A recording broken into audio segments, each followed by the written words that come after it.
decade, immigration has been on the rise.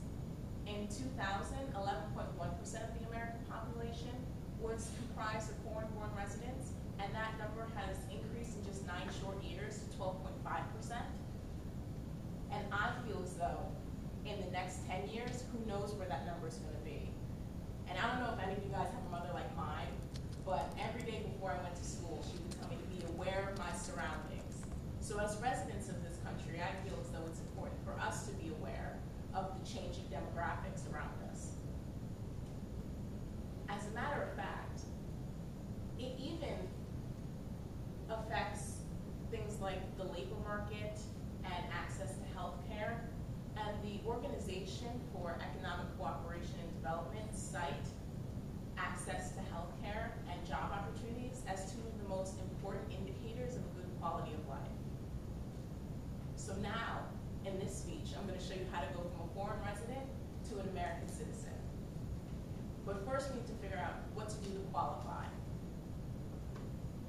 According to the United States Department of Homeland Security, the authority on all interactions between the United States and countries abroad, naturalization is the official term that they use to describe the process of gaining citizenship.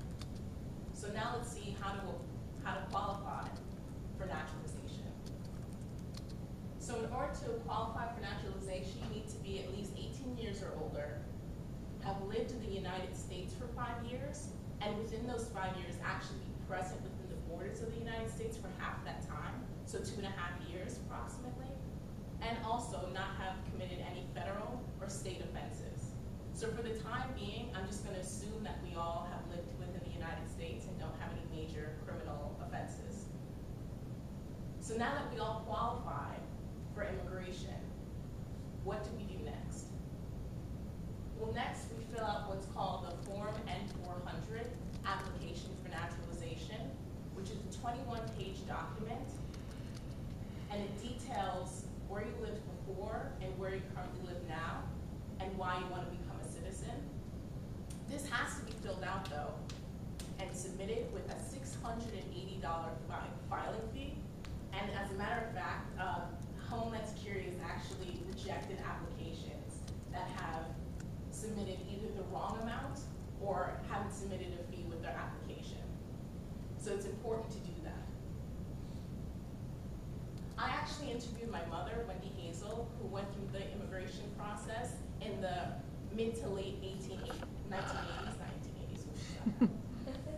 And when I asked her about her naturalization process, she told me that she filed in 1985 after living in the United States for 5 years, after which, a few months later, she received notice that her application was received, after which she had to provide all sorts of documentation to show that she's legally living in the United States. And after that, then there was a 1.5 year background check to make sure that she didn't have any criminal offenses in the country she originally came here from, and as well as didn't have any criminal offenses in the United States. Then after that, she received a date for an interview/test and had to answer all sorts of questions. And then in 1987, she became a U.S. citizen.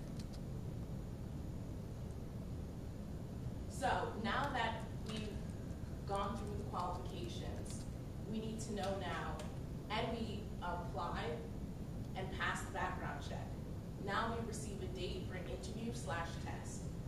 Now what this interview is they ask us a various amount of questions, and they're going to ask us to verify some information that we put on our application.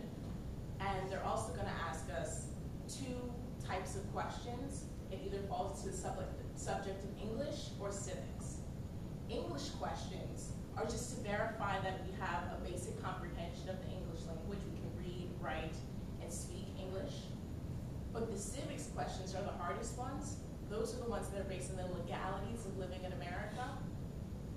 And some of the questions my mother said were asked to her were, who's on the face of the $20 bill? How many stars and stripes are on the American flag? And who's the Speaker of the House of Representatives? So if we are able to answer all of those questions, then congratulations, we have all become American citizens. We have proven that we're 18 years or older, proven that we've lived in the United States for more than 5 years. We've also proved that we haven't committed any federal crimes or state crimes. After that, we filed the N-400 application for naturalization with the fee. And then after that, we got the interview, answered all the questions that we needed to, and then finally took the oath of allegiance, which is different, I learned, from the Pledge of Allegiance. So now I hope you guys have learned a little bit more about the immigration process and are able now to be more aware